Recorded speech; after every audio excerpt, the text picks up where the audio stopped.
Welcome back, friends. You are listening to the Juicebox Podcast.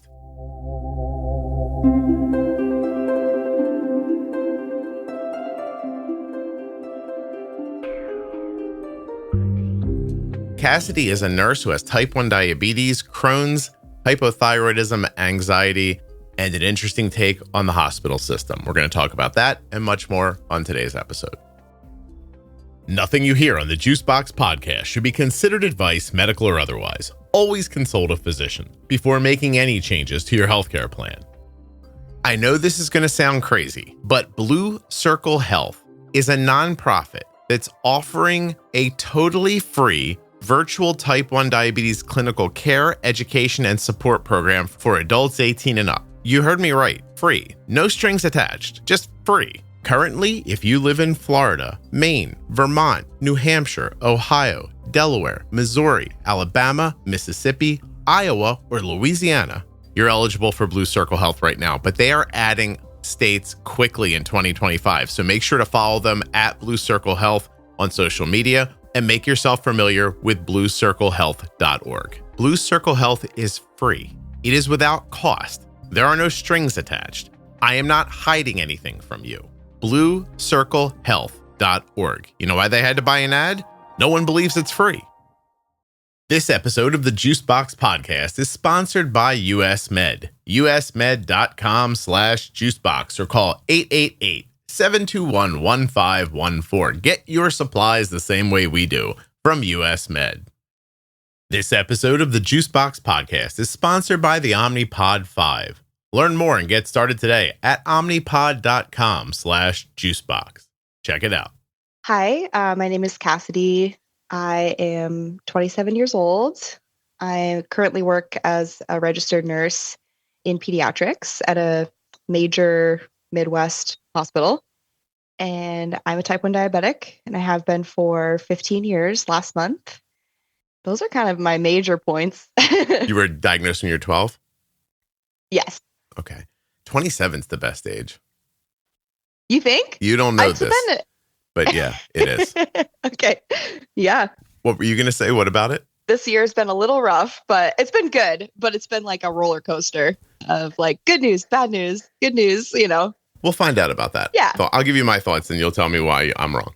Sounds good. Yes, okay. The best conversations are when I say something and then people are going, I don't know, man. I don't know about it. Yeah. So my theory on like 27 is this. You're not married, right? I just got engaged last month. I hear the joy in your voice still. So I know you're not married. Correct. Right. Yeah. There's still time. Oh, yeah. I can tell you don't have kids. I know you're not married, but you're not 24 and like confused and trying to figure everything out. And you're not 35 and have a mortgage and are like, right. Yeah. And have had the same argument with somebody like 17 times. There's still like some optimism there you can hear. Oh, yeah, no, there's a lilt in your voice. It's lovely. And so, and you know enough words, but not all of them yet. So life's not completely boring. Like you still hear things that you're like, oh, I didn't know that. Yeah, exactly. Right. Yeah. This is it right here. This is your golden age. You won't recognize it until it's too late. And you look back and you think, oh, damn. What about 28? How do you feel about 28? You still have time right in here. Okay. Yeah. Okay. When does it end? When you're 30? It ends as things pile on top of you. Yeah. And then it turns into something else. Like, so you still haven't had an argument yet with your fiance's mom where neither of you actually said what you meant, but you're both trying to get something you want at the wedding. And like, you haven't like, I don't know, like, you know what I mean? Like you haven't woken up in the morning and been like, oh, there he is again. You didn't go home? Oh, okay, yeah. You haven't woken up yet and had him look at you and go, oh, okay. like see it on his face where he's like, oh, I can't leave. And you're thinking like, oh, I can't leave either. And then you buy a cat, but the cat gets like some like disorder.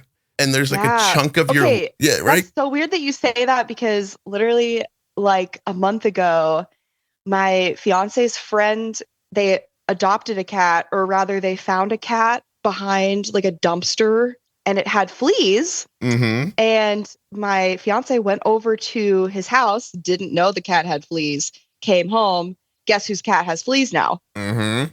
The Cat Has Fleas is the name of your episode, by the way, Cassidy. Oh, that's incredible. Unless you say something awesome between now and the end. I'm not kidding, right? Like, the Cat Has Fleas is going to take you a month. And you're bathing the cat. Oh, yeah. Right. And there's more than a month. 3 months. Yeah. You're going to have to replace a sofa at some point, and then and it'll be fun. Like, there'll be these small memories in it where you and your fiance are, bathing the flea cat, and you're laughing like, how did this happen? Except you don't realize that the energy you use to bathe the flea cat is the energy you were going to use to have sex. Right.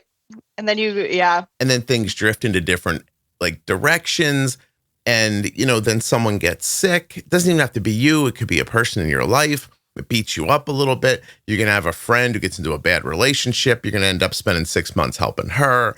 Like, your car is going to not work, and the dealership is going to screw you. And then just one day you wake up and you go to stand up, and all that weight's just on you somehow. And that's it.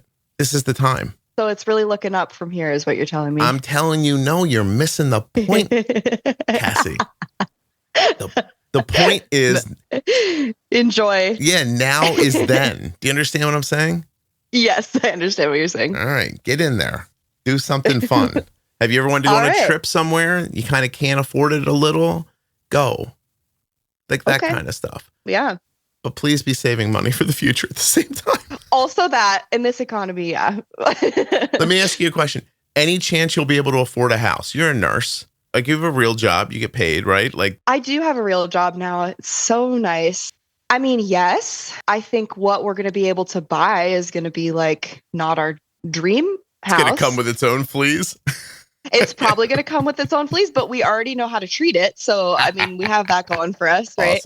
Awesome. I mean, I think this is the first time in my life where I've felt I'm not completely just scraping by, where it's truly living paycheck to paycheck. Yeah. Because when I was in nursing school, I was working as a PCA. So I was a nurse's aide, and they don't get paid a lot. And I was also working part-time and then in full-time school. And I was in an accelerated bachelor's program. So I did my full BSN in 18 months. Wow. During that time, I had no money at all. Yeah. And then before that, I was a barista for 4 years. So you made people coffees for 4 years? Yeah. That's terrible. I'm sorry. Okay. It was honestly, if it paid the bills, I love it. It's so fun to make coffee, I think. But also I worked at a cafe in Seattle for a little bit. And so it was literally the quintessential, exactly what the experience that everyone dreams of, right? As a barista, anyway. Maybe not everyone dreams. Obviously, you don't dream of it. Yeah, I thought everyone dreams to be a barista in Seattle. That's crazy. If you were gonna be a barista, where would you want to be a barista? I mean, I don't know. In my dreams, you all go tell 5 other people about the podcast. So. Okay, fair enough. Yeah, I don't know. My dreams are different than yours. I don't know. Serving people coffee makes me feel like I wouldn't enjoy that. I think so. I mean, you get it's like any other customer service job, but I love what was fun about it. Just the learning about different coffee, learning how to make latte art and suggest different things to people. Also, it's different than working at a restaurant, because when people walk into a restaurant, they're hungry and maybe hangry. Mm-hmm. And so, but when people come to get coffee, they're oh, this is the best part of my day. Yeah, I can't do cocaine anymore, so I'm going to do this. That thing. Yeah. Yes. Yeah. Also, your generation is were you broke growing up, or was your family comfortable? My daughter is 20 years old. I can't even believe it. She was diagnosed with type 1 diabetes when she was 2, and she put her first insulin pump on when she was 4. That insulin pump was an Omnipod, and it's been an Omnipod every day since then. That's 16 straight years of wearing Omnipod. It's been a friend to us, and I believe it could be a friend to you. Omnipod.com/juicebox. Whether you get the Omnipod DASH or the automation that's available with the Omnipod 5, you are going to enjoy tubeless insulin pumping. You're going to be able to jump into a shower or a pool or a bathtub without taking off your pump. That's right. You will not have to disconnect to bathe with an Omnipod. You also won't have to disconnect to play a sport or to do anything where a regular tube pump has to come off.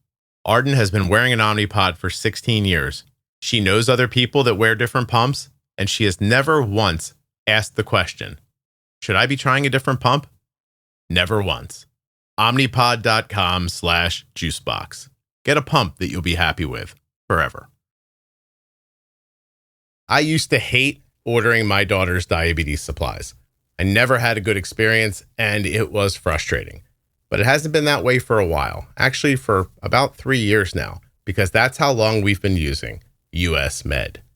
usmed.com/juicebox or call 888-721-1514. US Med is the #1 distributor for Freestyle Libre systems nationwide. They are the #1 specialty distributor for Omnipod DASH, the #1 fastest growing Tandem distributor nationwide, the #1 rated distributor in Dexcom customer satisfaction surveys. They have served over 1 million people with diabetes since 1996, and they always provide 90 days worth of supplies and fast and free shipping. US Med carries everything from insulin pumps and diabetes testing supplies to the latest CGMs like the Libre 3 and Dexcom G7. They accept Medicare nationwide and over 800 private insurers. Find out why US Med has an A+ rating with the Better Business Bureau at usmed.com/juicebox or just call them at 888-721-1514. Get started right now, and you'll be getting your supplies the same way we do. I think it depends on who you ask, because if you ask my fiance, he would say that I grew up somewhat comfortable, but my dad had 3 jobs at one point growing up. So, I mean, I wouldn't call that exactly comfortable. Yeah, but you weren't worried about money personally as a child growing up, right? No. So I think that's what the argument was. Like, we didn't have an argument, but we talked about it a little bit. And he was like, yeah, but you never were like, oh, where's my next meal going to come from? Or, oh, and that's true. I never was aware of our financial situation. And I feel like that's the difference. Yeah, my point is that's how you end up being able to be like interested in like Frappuccino art. You're not thinking like, I have to quickly get out of here and make a bunch of money or I'm going to die. Oh, yeah. Scott, I was a theater major for about a year and a half. So you tell me if I was aware of finances literally at all. So we'll change the name of this episode to Cassidy was comfortably Caucasian. How's that? Yes. Yeah. Okay. Actually, yeah, that's great. Let's do that. That's a good one. And I'm not coming down on you for it. I'm just saying like, no, it's just, it's true. When you were like, oh, I find this interesting, I thought, I don't know how she had time to find that interesting.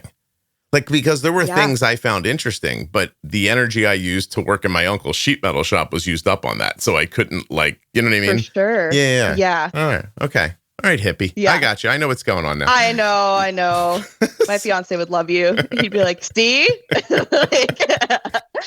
So at what point do you decide to be a nurse? I was only a theater major for a year and a half. It was less about like financial stability and more about like, it took something that I loved so much and turned it into like, this is what it's going to look like when it's a job. Mm-hmm. And I was just like, I don't think I want to do this. And I'd always been interested in nursing. Like, it was kind of like a thought that I'd had, but I was so focused on acting. It was never like a top priority or choice.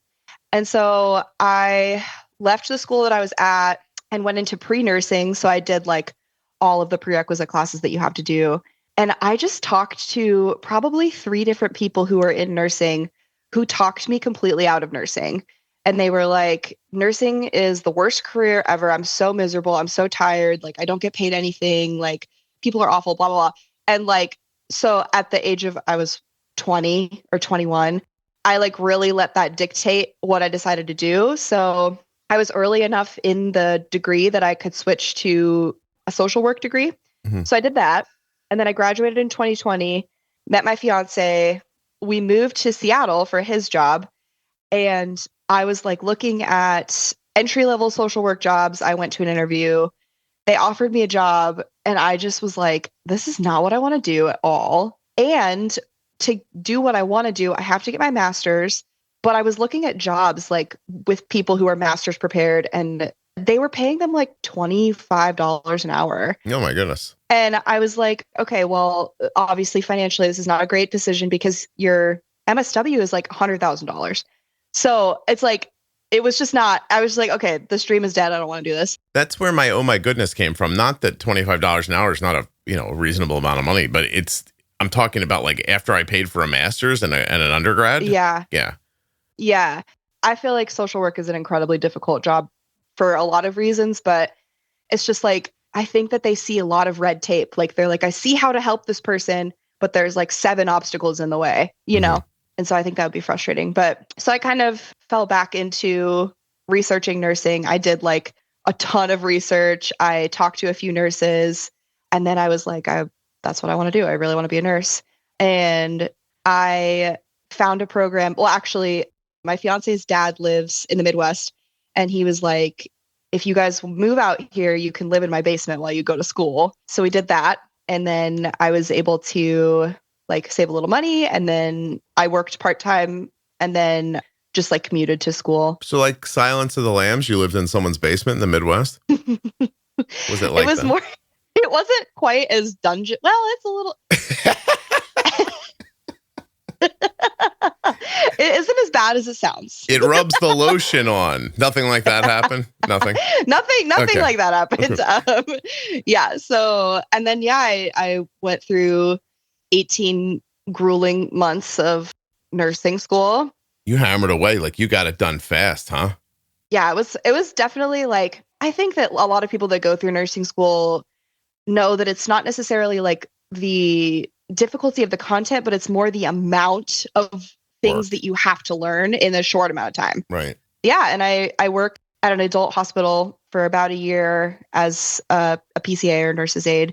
I thought I was going to work with adults. And then I had my pediatric clinical rotation. Mm-hmm. There's a floor at the hospital that I work at that's like the diabetes floor. I like talked to one of the clinical leaders there, and she was like, well, I really would like you to work here. So that's where I work now as a nurse. Oh, awesome. The floor that I'm on is like, it is the diabetes floor, but also we're like the organ transplant floor. We get a lot of like liver and kidney transplants, and then kids that have had transplants, and then kids that are pre-transplant. Like almost every autoimmune disease you can think of, we see on our floor too. So, okay. Yeah, cool. Let's find out about this. So, yeah. You were diagnosed when you were 12 with type 1. Was that your first autoimmune issue or no? No. So I was diagnosed with hypothyroidism when I was 2 days old. So I don't know if it was autoimmune or if it was like congenital hypothyroidism, but I've been told both by different providers. So I don't know if that's truly autoimmune. I got to jump in. Somebody just said this to me in the last couple of days while I was recording. Like, how is that possible? Really? No one ever said that to me before. And now in the span of like 7 or 10 days, 2 people have said basically, I was born with hypothyroidism. Yeah. Uh-huh. Yeah, I was 2 days old. Is your little thyroid underdeveloped still today? No. No? I don't think so. Theirs was. That's why I asked. Okay. Okay. Well, I mean, have you had it scanned? You know? I haven't had it scanned, but they've like palpated it and said it feels normal. Maybe that's not super reliable, though. I love, by the way, that we had to make up a word so it doesn't sound like your thyroid's being molested by a clinician. We palpated it. Is that what you did? Okay. That's a nursing term. Yeah, no, I know it is. Okay, so you've been taking Synthroid your whole life? No. So here's the interesting thing. The physician that diagnosed my hypothyroid was like, okay, so it's very important that she takes this medication for like the first couple of years of her life. I think I only took Synthroid for like 2 years. And then they rechecked my levels and determined that I didn't need it anymore. Do I know if that's like actually what you're supposed to do? No, it sounds wrong to me, but I digress. I feel like because then I kept telling my mom, like before diabetes, I'm so tired.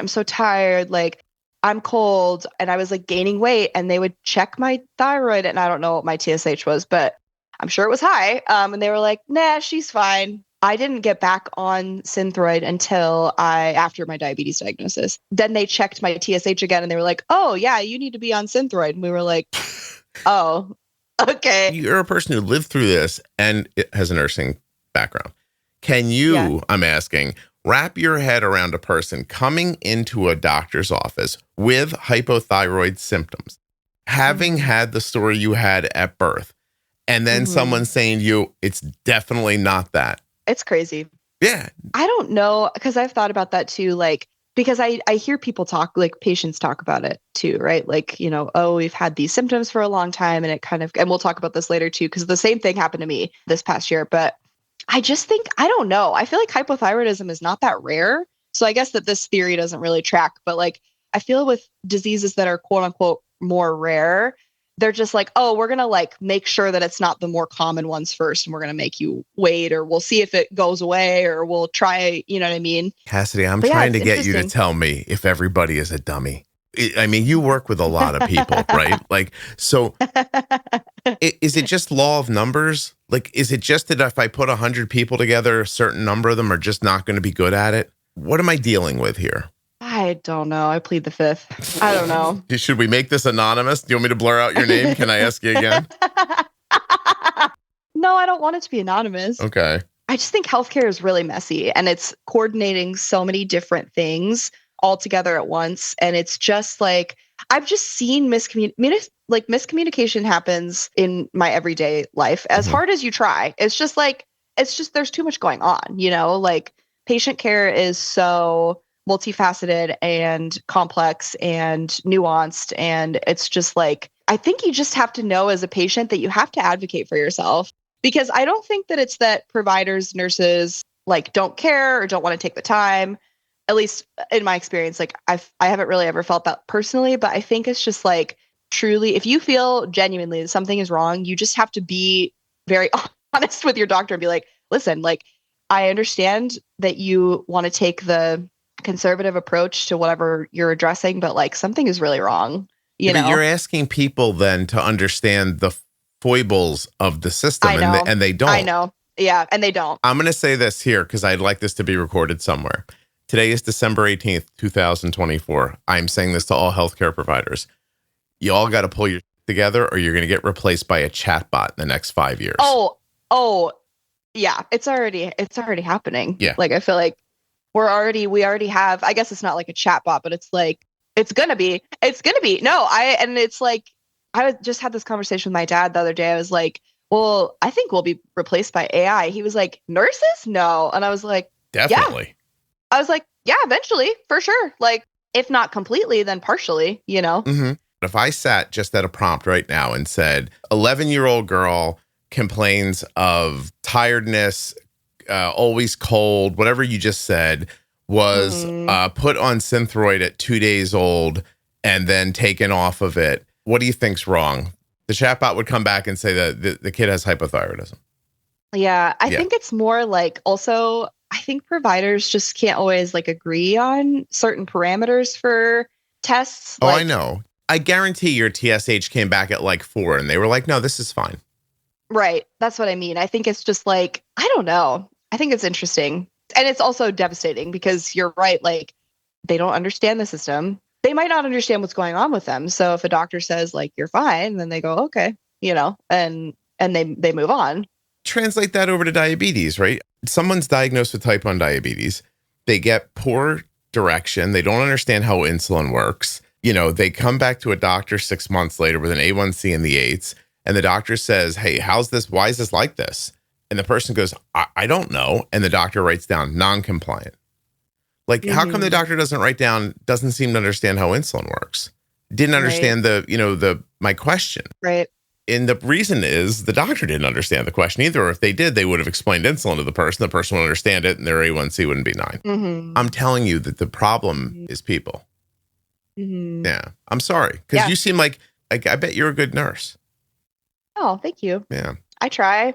I think I do understand too, like, as a person with multiple autoimmune diseases, like, I'll sit and talk with patients if I have time to, just like about my own experience navigating healthcare and like how it can be really challenging and frustrating. And if you have something that I think that most providers are educated very thoroughly on things that are super, super common that we see, every day in the hospital, right? But like things that you don't see every single day, it's just like, I don't know. And I don't really even know what the answer is or like how we fix these issues with people that have diseases that have a little more nuance to them, because it's like, it's hard to understand like the intricacies of all of the diseases. Yeah. But we can't just be like, well, we don't understand, so we're just going to do what we can and then send them home. My expectation is that your healthcare system one day will give you, like, I don't know how it'll work, but you'll log into an account where you will log your complaints, like everything. Like you'll keep a diary of your health. Then the system will be able to point out what might be important to look into. That's my expectation about how it should happen. So I don't know what'll, and then people can bring it up, I guess, to their, and nurses and doctors will be more like the guardian of that information. They'll look at the information and say, that seems correct to me. We'll move forward. That's the only thing that makes sense to me. I've been doing this podcast for a long time.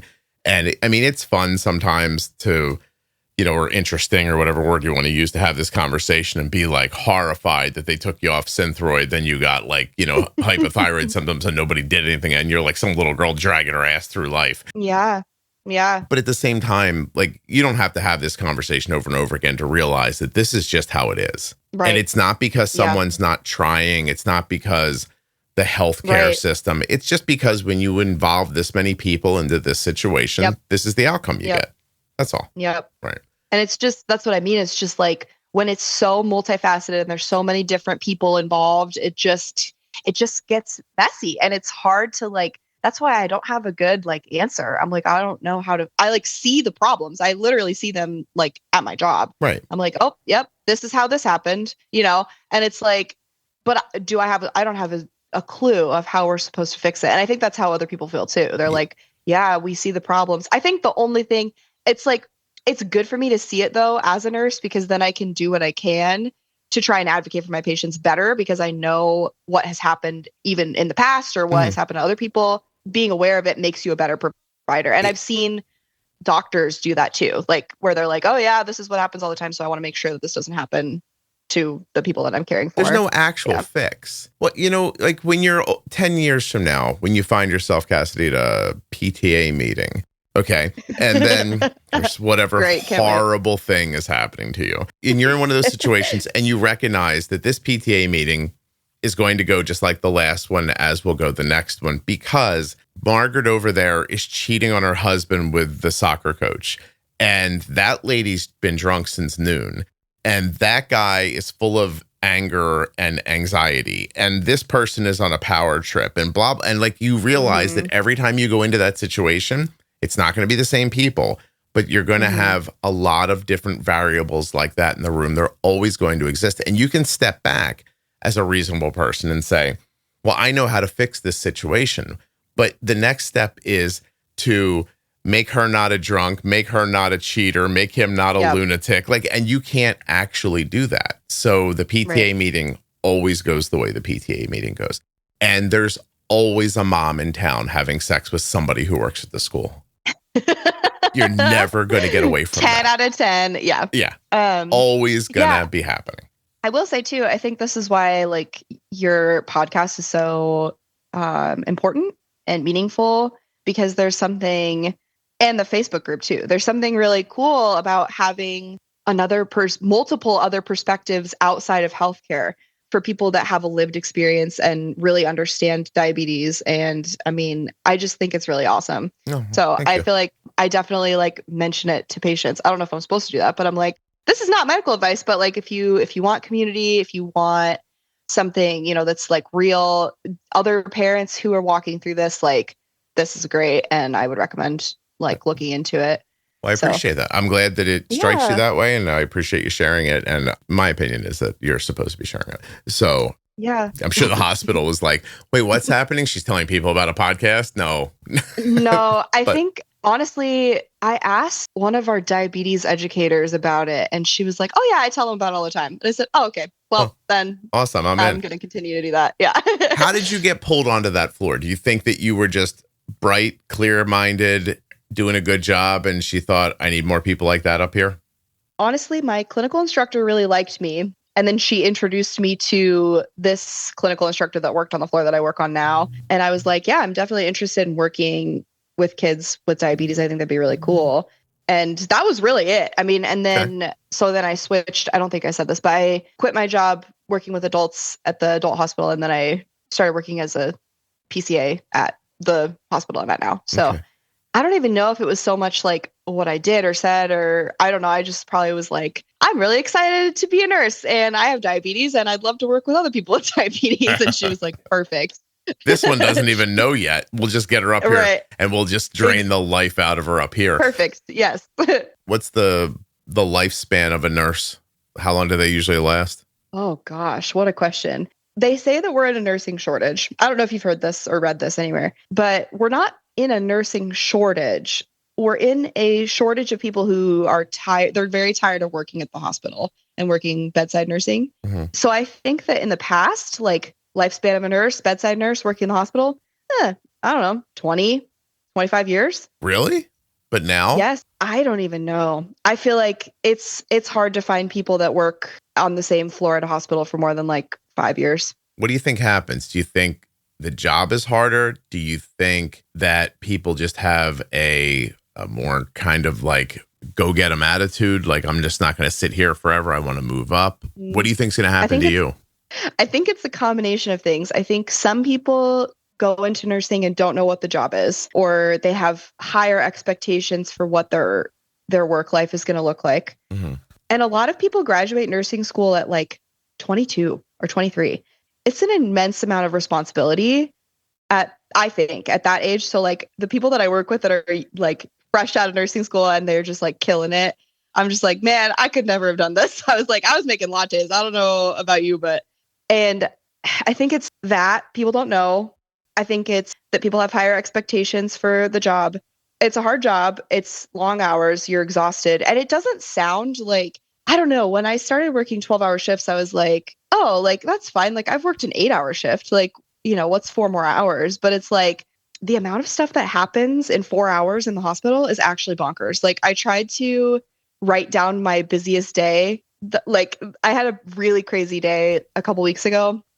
It was like I'd get a call and then I would have to go in, and then I went into a room. Oh, you're a patient, their potassium's high. Oh, okay. Now I have to call the doctor. Okay. Oh, now your blood sugar is 40. Oh, okay. Well, I got to go take care of that and recheck it and do it. And it was like that literally for probably 8 hours of the day. And it was just nonstop. And so it's like, if you think about like your busiest day at work, like a standard person's busiest day at work, nursing is like that almost every day you go there.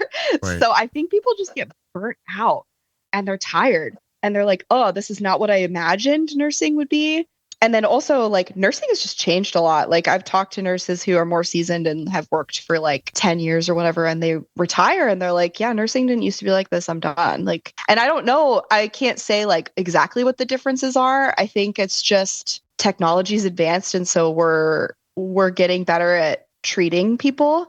And so I think we just have more, I don't know. It's just, it's a conglomeration of like so many things, but it definitely is harder and rougher than it used to be like to work in the hospital than it was maybe even pre-COVID, honestly. Really? Because people have said too that COVID changed everything.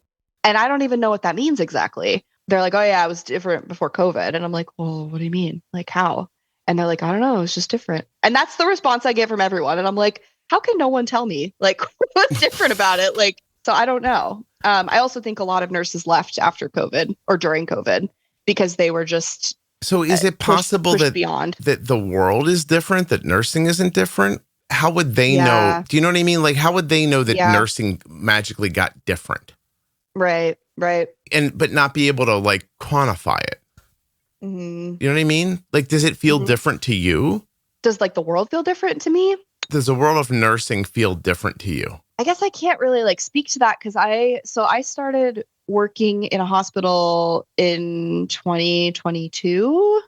Right. So like I was already post-COVID, but I just know that like people were pushed beyond their limits in COVID. Really unsafe working conditions, no PPE, no, like everything changed every day. It was like, I feel like I could only imagine that it was like an average day of nursing, but like 10 times worse because you were dealing with something that no one understood and that was changing literally by the hour sometimes, like protocol and, and then people were getting really sick really fast. And I don't know. I just think like, I can't imagine what that was like. Like, I just really can't. So then is it possible that COVID added a layer to the job that didn't feel like it existed prior. And so now suddenly a bunch of people who came into, imagine if you became a professional football player under today's rules, and then 6 months or a year into your job being a professional football player, they added bats with spikes in it for tackling. Right. Right. Like you'd be like, I don't know, my football just got harder. Right. That you could say why, because like You could say why. before they couldn't Yeah. tackle me with a bat with a spike. And like, but now they can. So I don't want to do this anymore. Mm-hmm. Do you think that it just leveled up? I think it probably just leveled up. I do. Also, I've heard this argument before. I've heard people argue that a lot of people got into healthcare at a time where it was like not wartime, for example, like almost like joining the military during peace. And then all of a sudden someone's like, no, we need you to go across the country and actually shoot at people. And you're like, oh, I thought I was just going to be down here handing out Band-Aids and hugs, like that kind of thing. Right. So I think that and this is like total, like full respect to people that maybe didn't expect nursing to look the way that it does, because I don't think that we do a very good job, somewhat. I think in nursing school, we don't really do the best job of like showing what the job really looks like. mm-hmm. I think when you go to like your clinical rotations, you're there for not a full shift. You have one patient. You like can't do all the things for them. Like, there's certain things they won't let students do and whatever. And it's like I had my friend who didn't work in a hospital prior was like, I think working in the hospital would be boring. And I was like, huh?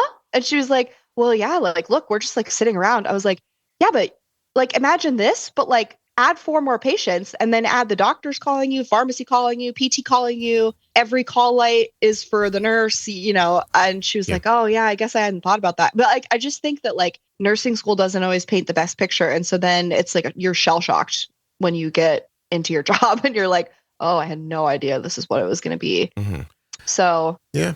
I think anyone who wants to go into nursing, I highly, highly recommend that you work in a hospital first, because it gives you not only like it makes you more comfortable working with patients, because it's a very different role than anything else in your life. Going up to someone and being like, okay, like I don't know you very well, but I'm going to take your vitals and I'm going to talk to you and I'm going to draw your blood and like, I'm going to be taking care of you for 12 hours is like kind of nerve wracking, especially when they're sick and they have like tubes and lines and all that stuff. So, and you get a better idea of what the hospital work is like. Like when I was working as a PCA with adults, I would walk 8 miles a day. Couldn't even tell you like why, like where I went, but I was just running around doing stuff. Constantly. So what's the real answer here? When I hear people say there's a nursing shortage, do they mean like every nurse should have 6 patients in a 10-hour cycle or something like that? And if you're helping more than a certain amount of patients, then that's how you get stretched too thin? I think it's a lot of things. I think it's the nursing shortage comes from people leaving bedside nursing. We have plenty of nurses, like registered nurses in the country to supply the hospitals, but working conditions and like every hospital is different. Like some hospitals working conditions are so terrible, they can't keep nurses there. And that's just like, that's just kind of the way it is. Yeah. Like there are some hospitals that are completely staffed by travel nurses who are getting paid double the amount that they normally would, but they're having to work in these conditions that are maybe not so safe, or maybe they're just like, I don't know, at the patient ratio, like maybe they give them 7 patients instead of 4, which is really what they should be giving people is like 4 patients. Okay. Yeah. I wasn't sure what the number I was guessing, but okay. Yeah. That travel nursing thing still is confusing. Like, why don't they just overpay the people who work there? That's a wonderful question, Scott. Okay. I don't know. My dad and I have had this conversation. He's like, these hospitals are going to have to start paying the nurses more. And I was like, I mean, yeah, I guess. But like, I feel like, wouldn't we start seeing that now? Like travel nursing has been really, I mean, it started being like super popular during COVID, obviously. I know a travel nurse loves her life. She's in Hawaii right now. Yeah. Well, and you get the benefit of like going on a vacation if you want, right? Like she's been to a lot of cool places. Yeah. So I don't know. I think it's interesting though, because then the hospital has to pay whatever company they're traveling with. Wouldn't you rather just pay I don't know. What do I know? I don't know. I don't know anything about anything, but if you dug into it and found out that the large conglomeration that owns the hospital also owns the travel nurse company and that they're just passing money back and forth to each other, I wouldn't be. Okay. maybe you're onto something, because maybe that's true. I don't know. Right. Who knows? I mean, I don't listen. I want to be clear. I have no idea. I don't either. I just work there. I don't know know people who own construction companies that use a certain kind of construction material.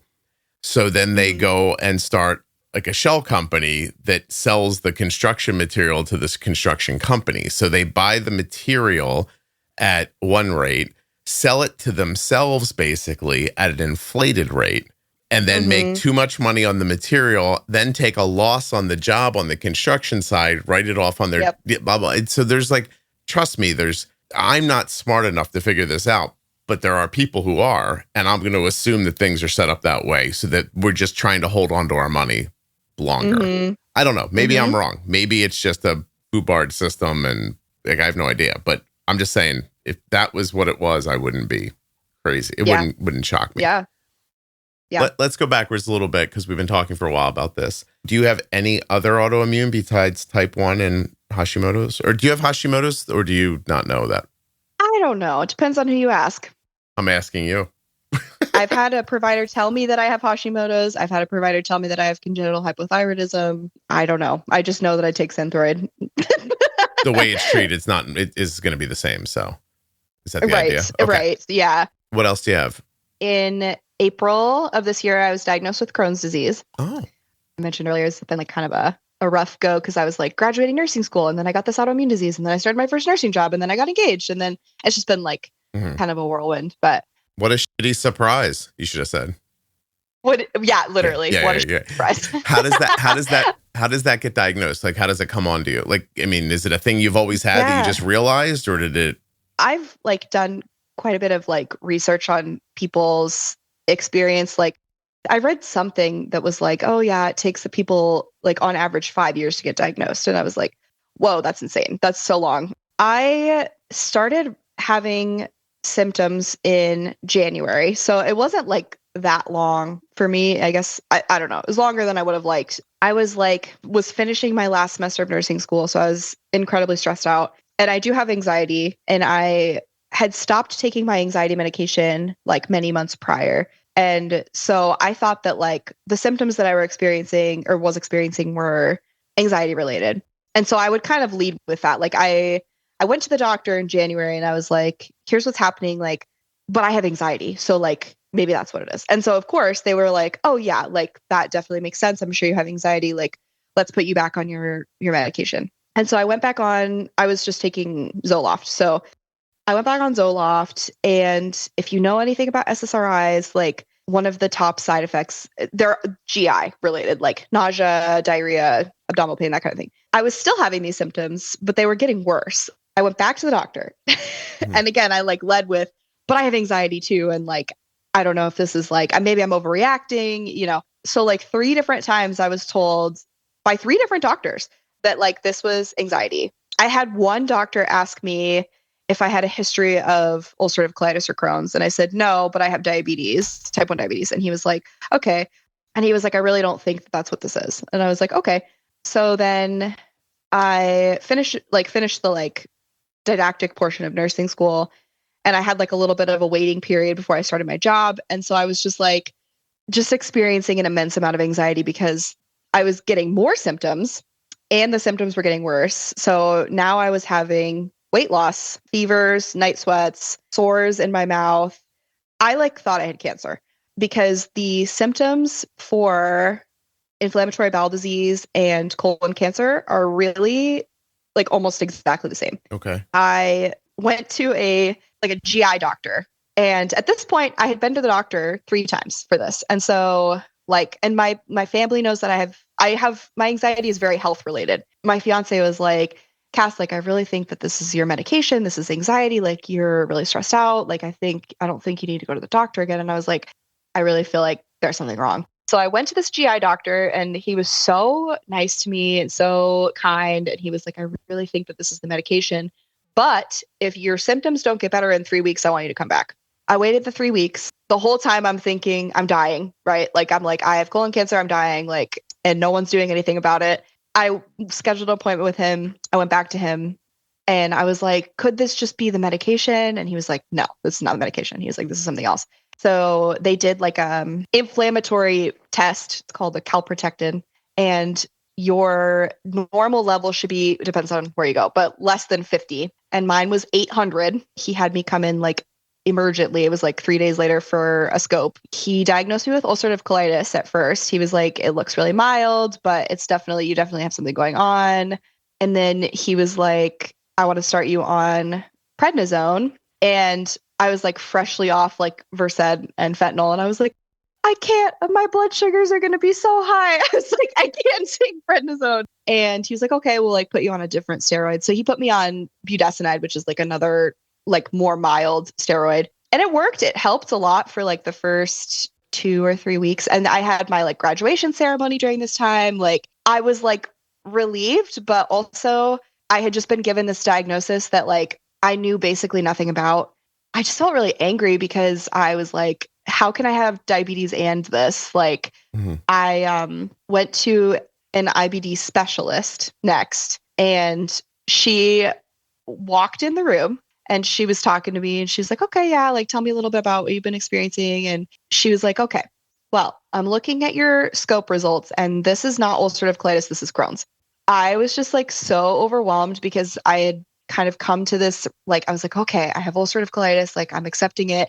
And then she was like, actually, no, you have Crohn's, which is like a similar disease, but also totally different. We have to put you on a biologic medication. And so I'm like sobbing. I'm like, I don't want to take a biologic medication. I was like, I'm terrified of them. And she was like, I understand. And she was like kind of trying to talk me down a little bit. Can I ask a question? Where does the medical like anxiety come from? Do you know? No. When did it start? It started before I had diabetes. I think it got worse when I was diagnosed with diabetes, because then in my child brain, I was like, oh, so I can get diagnosed with things, you know? And I even experienced, after my Crohn's diagnosis, I also experienced like a heightened, you know, what's next? What's next? What's next? I'm going to have something else because look at me. I have 3 things wrong with me and I'm only 27, you know? Is your father anxious? Not at all. Your mom? Literally? Yes. Mm-hmm. Yes. Your mom have any other autoimmune stuff? Not diagnosed. I think she might have like the ankylosing spondylitis. Yeah, because she has back issues, and they initially told her that she might have that, but then she was like, oh, because I brought it up to her and I was like, do you have that? Because you need to be taking medication for that. And she was like, oh no, they told me I don't. But then in the back of my brain, I'm like, you should go see a rheumatologist because I feel like maybe you have that. I'm looking at your last name. You're like European descendants, right? I've heard German. Scandinavian. Oh yeah, I was going to say. Yeah, right. German, Scandinavian, something like that. Okay, I was just checking. All right. Yeah. Is that like? I was going to say pure. I didn't mean that. Or your mom and dad both from the same? Really didn't mean it like that. But are your mom and dad from the same like backgrounds? Scott, all right.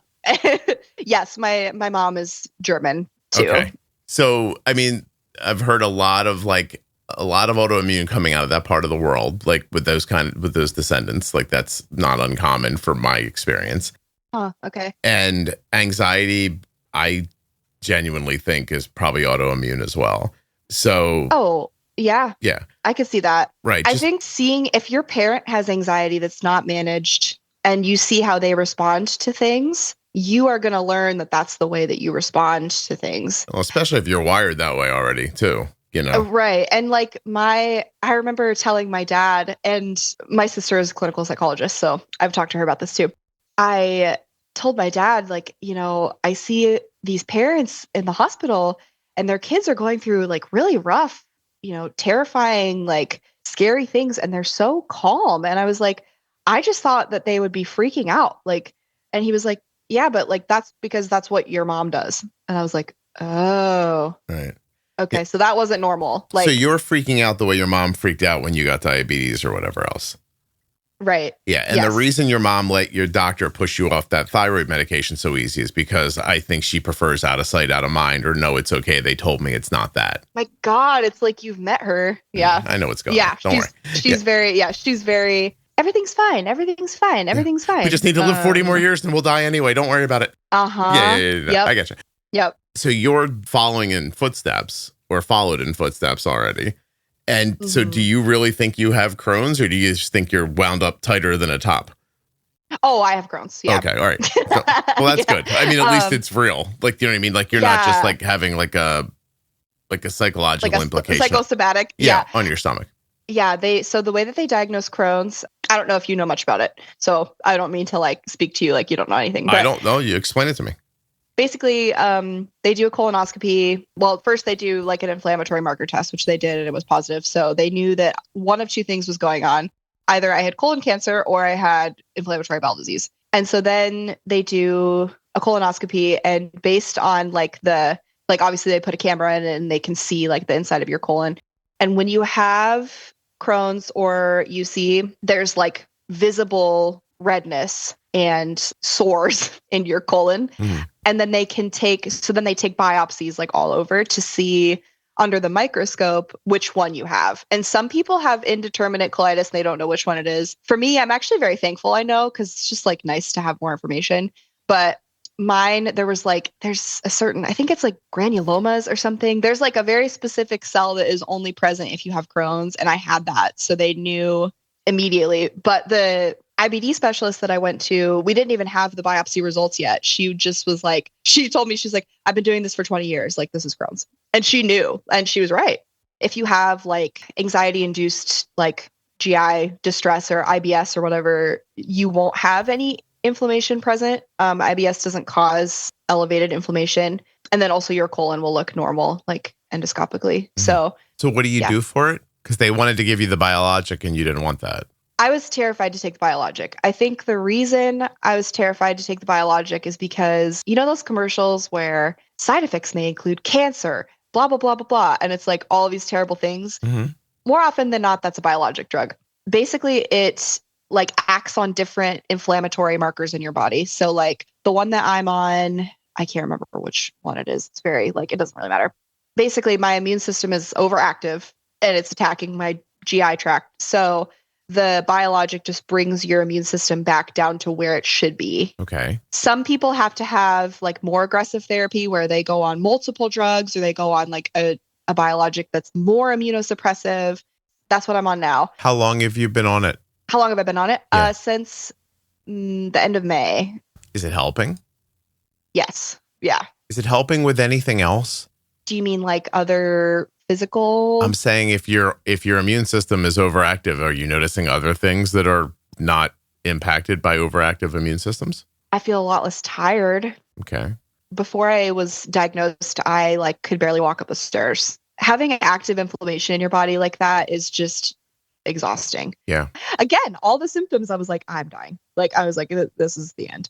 I guess aside from like having like a high blood sugar, diabetes doesn't really give me like, I don't have a lot of fatigue. That's my experience. I don't know if other people feel like they're, you know, they feel more tired than the average person. And maybe we do, and we just don't know, like, because we just live with it. Rheumatoid arthritis, lupus, any of those other autoimmune diseases that cause like widespread inflammation, that's one of the biggest symptoms is fatigue. Yeah, but I mean, and so you're seeing a lessening of that, a significant lessening?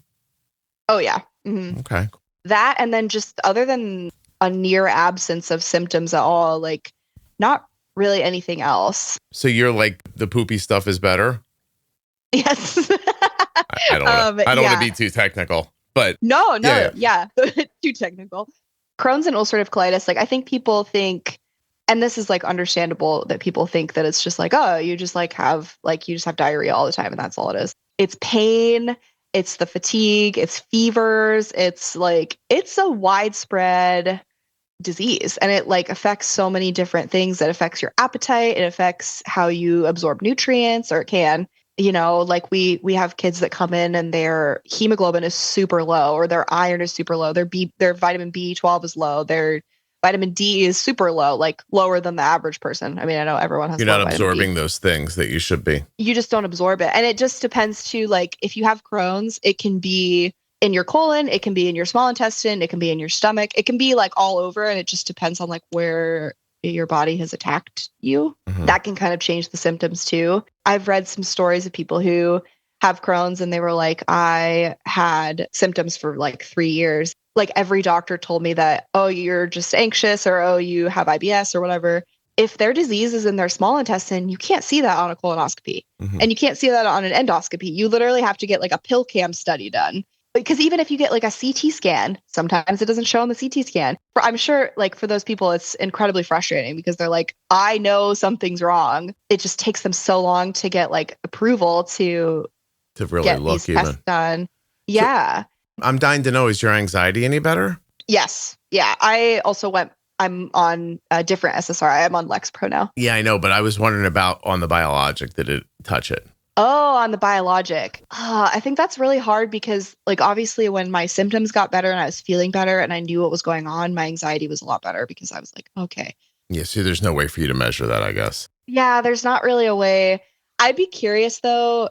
I wonder if there are any studies done on that. Like, people who are on whatever medication, like if their mental health is better. The only studies I've ever seen about that is just like people with Crohn's are more likely to have anxiety and depression, but they say that about diabetes too. And they say that about, I feel like any chronic illness, they're like, you're more likely to that makes sense. But I think that's probably just the thing they say too. Like, you have a chronic illness, you're more likely to blah, blah.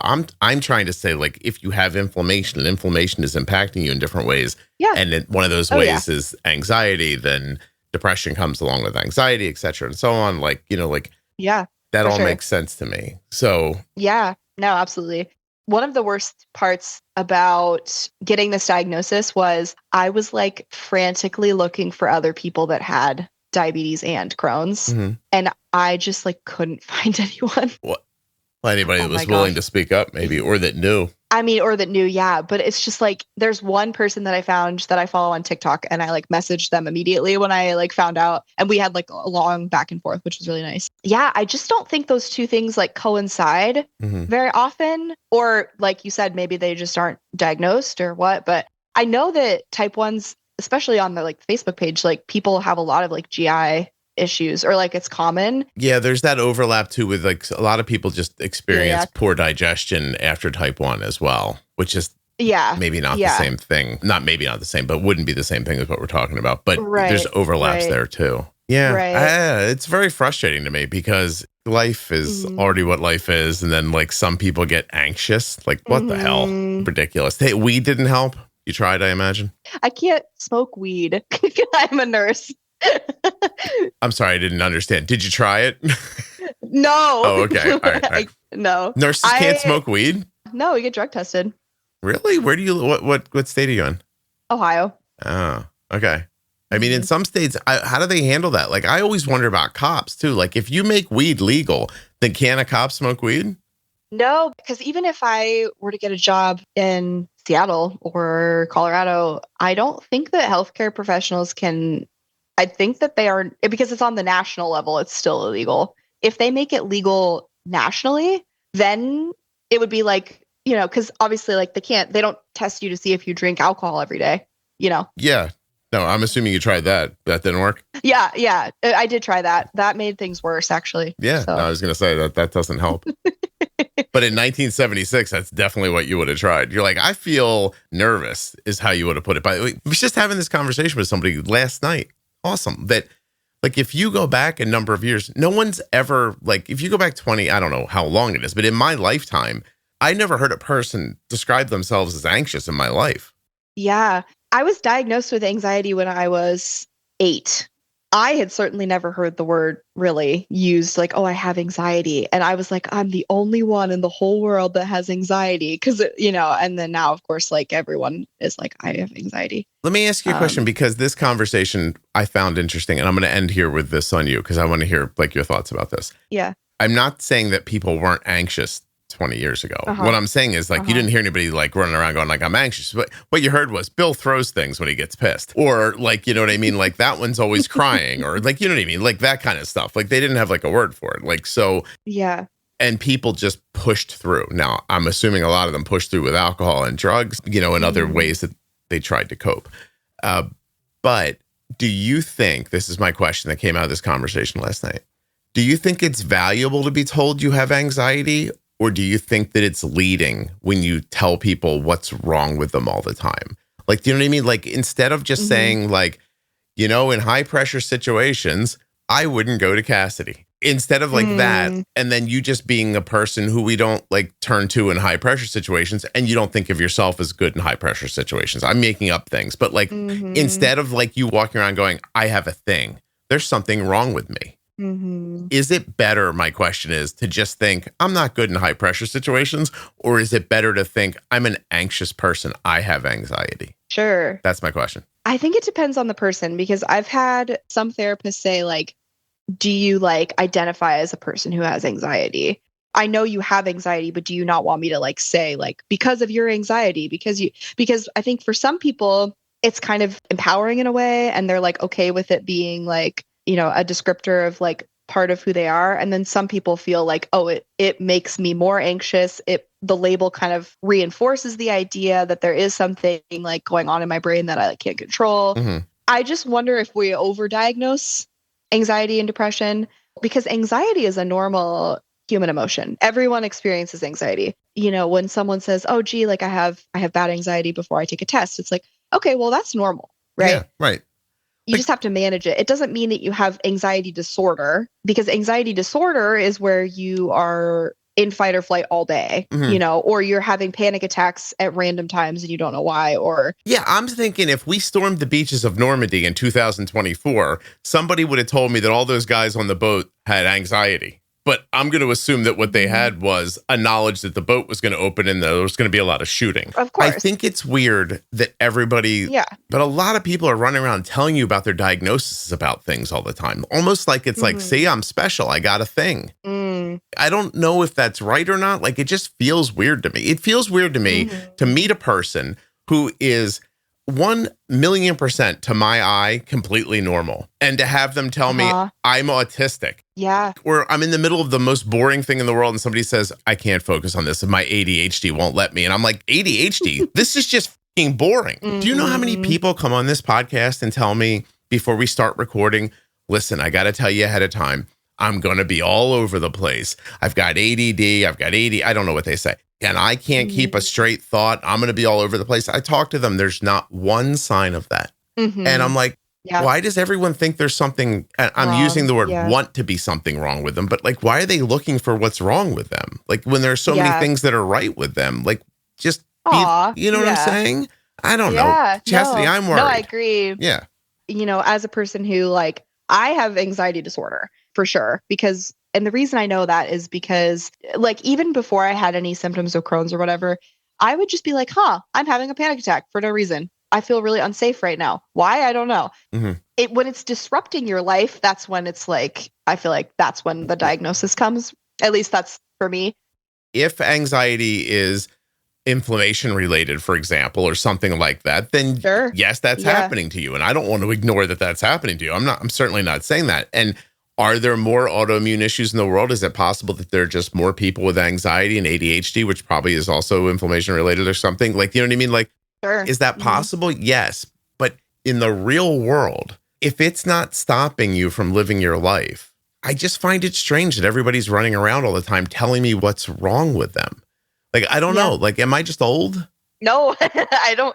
I agree. I think it's fascinating because like, and I've talked to my sister about this too. And she agrees that like we're seeing it more often, but she has also argued that like the criteria has changed. And so it's like more inclusive, like in terms of like the diagnosis, like, you know, we can diagnose more people with autism because like the spectrum has like not grown, but like, I don't know, the diagnostic criteria has changed a little bit. Yeah. When you say like, someone tells you like, oh, I have autism and you like can't tell, it's interesting. But then it's like, it makes me wonder like what made them seek out testing. Like, I wonder if it was like, oh, I feel like is there a problem and they wanted to get tested? Or is it just the world telling them that, oh, I fit into a category now. I should go find out if I'm really in that category. I just feel like 20 years from now, we're going to look at the tight end from the New York Giants and go, he's a giant. He's a real giant. We decided that in the category of giantism, like instead of just going, there's a big guy. Listen, I'm not making judgments. What I'm saying is that I don't know if there's value in doing this, like segmenting people down to the last little thing that's wrong with them, or if it's a weird, like navel gazing thing that's not needed all the time. That's what I can't figure out. That's all. I don't care. Yeah. By the way, You'd call yourself whatever you want. I'm all right with it. Right. Sure. Matter to me. You're like, at the end of the day, if you have, yeah. And also like, I try to like, I definitely meet patients and I'm like, that kid has anxiety and it's not on their problem list. And I'm like, that is a kid that like really could benefit from therapy and or medication. Like, right. Just because they're panicking and I'm like, oh my gosh, it's like looking in a mirror. I'm like, you poor thing, But then there are kids that like have a laundry list of mental health diagnoses and I go and talk to them and maybe it's just because their medication's working really well or whatever, but I'm like, I don't know. It's interesting. Is that person harmed by walking around always thinking there's something wrong with me? There's something wrong with me when they're dealing perfectly fine. Do you know what I mean? Like, can my back hurt? Do I need to be a person with back pain? And is there a difference in there? Like, is that problematic for some people? Like, I think if you listen to this podcast, I think therapy is great. Like, I think it's a fantastic idea. But if you ask me if I thought there are some people who get into therapy and stay in it way too long and it ends up being more of a deterrent in their life than a value, I would say, yeah, that happens to people too. Even people who, like, the last therapist that I saw was like, I don't want to see you for 5 months. He was like, we're going to talk for 2 months or 2 or 3 months, and then we're going to be done. And he's been doing this a long time. And he was like, there is so much research that suggests that if you hit the whatever problem you're having really hard for a short period of time, it's way more effective. But also, I think some people just like want a therapist to vent to, maybe. Yeah, like, I don't know if it's just listen, if you need you want to pay a guy to complain to, that's fine with me. Right? Yeah. Like, like you see, like sometimes super famous people are very germ phobic, and it makes me feel like they just have too much time to think about something. That's how that occurs to me. Like the guy that works in the sewer, you don't hear him talking about germs, right? By the way, he lives the same life as everyone else, right? I've heard Jason Bateman talk about it. I've heard Donald Trump talk about it. I've heard like they're germ phobes. And like, is it a situation where if you had to get your ass up in the morning and go to work and dig a hole, you wouldn't have time to worry about this? And can that happen in other things is my question. Like, can you get so focused on something that you turn yourself into the thing you're concerned you might be? I don't know. Yeah, I think so. But I also do think like there are people who genuinely are like, I can't leave my house because I am so scared of XYZ. Sure. Like, are there people who are like agoraphobic or like other? Yeah, 1,000,000%. But it can't possibly be all of us, can it? No, I don't think it's all of us. I agree with you. I think it's a combination of a lot of things. It's just like, but yeah, I definitely think that I think some people benefit from the label. And I think some people it hinders them a little bit because then they're like, oh, well, I don't know. I don't know. I can't wait for people to yell at me online for wondering out loud. But just for the record, we approve of therapy. We believe that, I don't know, the diagnosis is real, but also. Yeah, you're not going to once hear me tell you like, no, that's not true. You tell me that's how you are. I believe you. Like, do you know what I mean? Yeah. Like, I have no trouble with that. Yeah. I'm saying bigger picture. Like just bigger picture. I don't think you're the only one thinking that, though. I think a lot of people. I know I'm not. Don't worry. Here's what happens to me, Cassidy. I say something and everyone yells at me about it. And a year later, everyone agrees about it. Scott's just slightly ahead of the curve. That's all. Like, by the way, I did it this year with this year's Scott Gets Screwed for Caring About You was about GLP medications. Yes. We'll find out what 2025 Scott Gets Screwed for Caring About You ends up being. So what you're saying is you're the real hipster, actually. I'm a little ahead of the curve on some things. Yes. Not on everything. Is that what that means? Yeah. I'm going to grow a mustache and wax it up into a point right now. I think you should. I don't think I could actually, but my God. Listen, I do want to, I'm not covering my ass, but let me cover my ass for a second. You really have an issue or a problem or a concern or whatever. Like, I'm not sitting here telling you don't. I'm sitting here telling you that I have met people who have told me they're autistic, who 20 years ago would have just been a really smart person that I met. Mm-hmm. They, by the way, they have a house and a car and a payment and a family, and they're living completely fine. And from the outside, I cannot see any indication that they are struggling in any way, shape, or form. And yet it seems like when they get into a crowd of people, they are drawn to tell me they have autism. Yeah. Okay. Like, all right. I mean, you say you do. Like, I ain't going to argue with you. I'm like, but what are we doing right now? Like, I have allergies sometimes. I don't run around telling people all the time I have allergies. Like I don't know why. Why did you need to tell me that? Do you know what I'm saying? Yeah. I don't know if I'm making any sense. No, I hear what you're saying. And I think it'd be interesting I'm going to ask my sister about that. Well, yeah. Because by the way, be Cassidy's mom a little bit. Like, just get up and be like, don't worry, we got this. We'll make it. We're good. Everything's good. Everything's fine. God love her. She's great, but she's very anxious. We blended wrong. We went from your mom who would like be like, that's not cancer, I'll be fine, and then drop dead. That's too much, right? All the way over to, I have ADHD. So if we have a conversation and I get off track, it's like, no, what? Like, you're pre-telling me that you're going to get off track? Like, that's, and then I wonder if it comes from like a place of, I think for a long time I was very embarrassed about my anxiety. So I didn't tell people I had anxiety. Okay. And even now, like, I don't really talk about it unless it's like relevant for you to know. Like, I was at work one day and I was like, I'm having a panic attack. And I was like with my friend and she's like, oh, are you okay? I was like, no, but I will be. And like, just give me like 15 minutes, you know? And it's like, I don't personally like love to be like, Cassidy, if the gunner on my helicopter is having a panic attack, I'd like to know about it. Exactly. That's awesome. Right. I don't know. Like, it's a big idea. I'm not doing a great job of, I'm just rambling a little bit, but I get what you're saying. And I think too, like, it's a question of whether, because I think, I don't know, I can't speak for my sister, I guess, but like, I think she probably would say like, we just have opened up the criteria more and we're diagnosing people more accurately or more appropriately. That's why there's like more people with it. But I think it's both. I really do. I think it's that. And I think it's also just like people are getting overdiagnosed too. I think it's always in the middle. What do I know? I don't know. I think everything's always in the middle. Like, because we seesaw too much.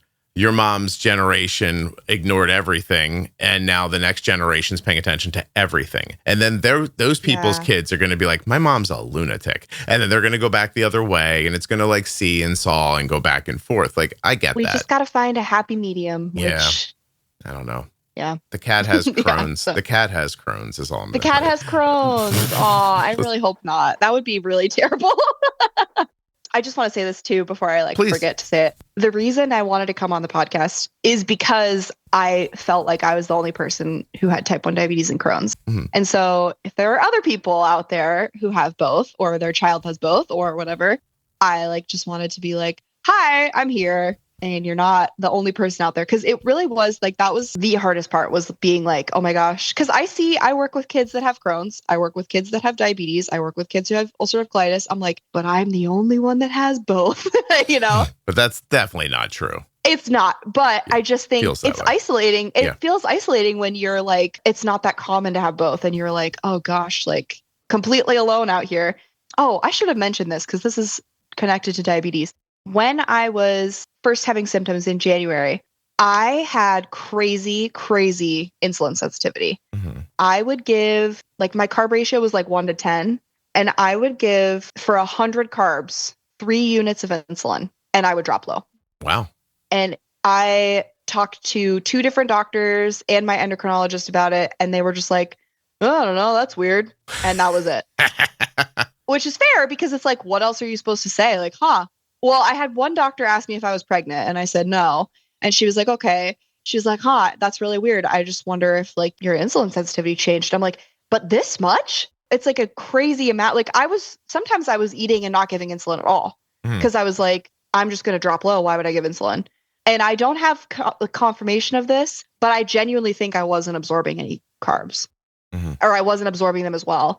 Because when I would drop low, I also had to drink like 60 or 70 carbs of juice to get my blood sugar back up. Yeah. And it was terrifying, because I was like, I'm 60. Okay. Oh, now I'm 50. Oh, why am I still 50? It's been an hour. Like, this was before the symptoms even got really that bad. That was probably the first symptom I had, actually. I know that people after like post stomach bug will sometimes have a little bit of that, like increased insulin sensitivity. So that's why I think it just makes sense that like I was just having inflammation. And now that inflammation's gone, and that impact is gone as well. Yep. That's awesome. It's completely gone. Well, listen, I'm thrilled for you. I'm glad that your anxiety didn't stop you from trying the biologic, because it sounds like it's really helping you. You know, I'm very happy for you. Did they tell you, is there an amount of time that it works for? Like, sometimes you hear people having to switch biologics sometimes. Is that a thing you're on the lookout for? Nice. Yeah.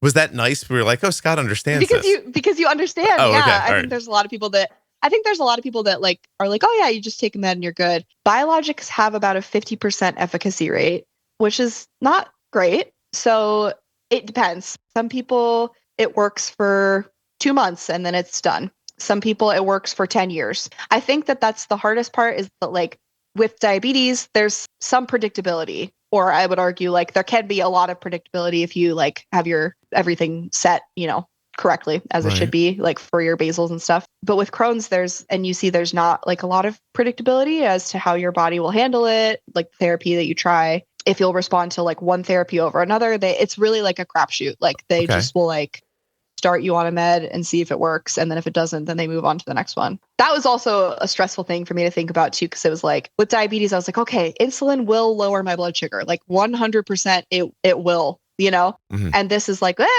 it might work. I don't know. Yeah. We'll just keep trying things until something hopefully works for you, And I was like, oh, I don't like that. That's terrifying. Well, it's working though. It's awesome that it's working for you. Yeah. Thank you. No, you're welcome. I love that you also don't know the name of it. That was my favorite part of this. You're like, it's called Stelara. The one I'm on is Stelara. They have all of the biologic names are crazy. They sound like furniture from IKEA. Like they really do.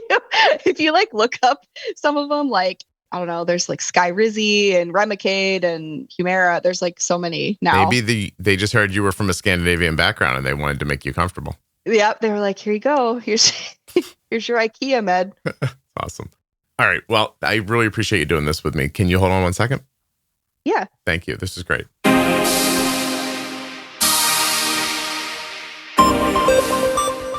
US Med sponsored this episode of the Juicebox Podcast. Check them out at usmed.com/juicebox or by calling 888-721-1514. Get your free benefits check and get started today with US Med. Earlier, you heard me talking about Blue Circle Health, the free virtual type 1 diabetes care, education, and support program for adults. And I know it sounds too good to be true, but I swear it's free. Thanks to funding from a big T1D philanthropy group, Blue Circle Health doesn't bill your insurance or charge you a cent. In other words, it's free. They can help you with things like carb counting, insurance navigation, diabetes technology, insulin adjustments, peer support, prescription assistance, and much more. So if you're tired of waiting 9 months to get in with your endo or your educator, you can get an appointment with their team within 1 to 2 weeks. This program is showing what T1D care can and should look like. Currently, if you live in Florida, Maine, Vermont, New Hampshire, Ohio, Delaware, Missouri, Alabama, Mississippi, Iowa, or Louisiana, if you live in one of those states, go to bluecirclehealth.org to sign up today. The link is in the show notes. And please help me to spread the word. Blue Circle Health had to buy an ad because people don't believe that it's free. But it is. They're trying to give you free care. If you live in Florida, Maine, Vermont, Ohio, Delaware, Alabama, and Missouri, it's ready to go right now. And like I said, they're adding states so quickly in 2025 that you want to follow them on social media at Blue Circle Health. And you can also keep checking bluecirclehealth.org to see when your free care is available to you. A huge thanks to Omnipod. Not just my longest sponsor, but my first one. Omnipod.com/juicebox. If you love the podcast and you love tubeless insulin pumps, this link is for you. Omnipod.com/juicebox. Hey, thanks for listening all the way to the end. I really appreciate your loyalty and listenership. Thank you so much for listening. I'll be back very soon with another episode of the Juicebox Podcast. The episode you just heard was professionally edited by Wrong Way Recording. WrongWayRecording.com.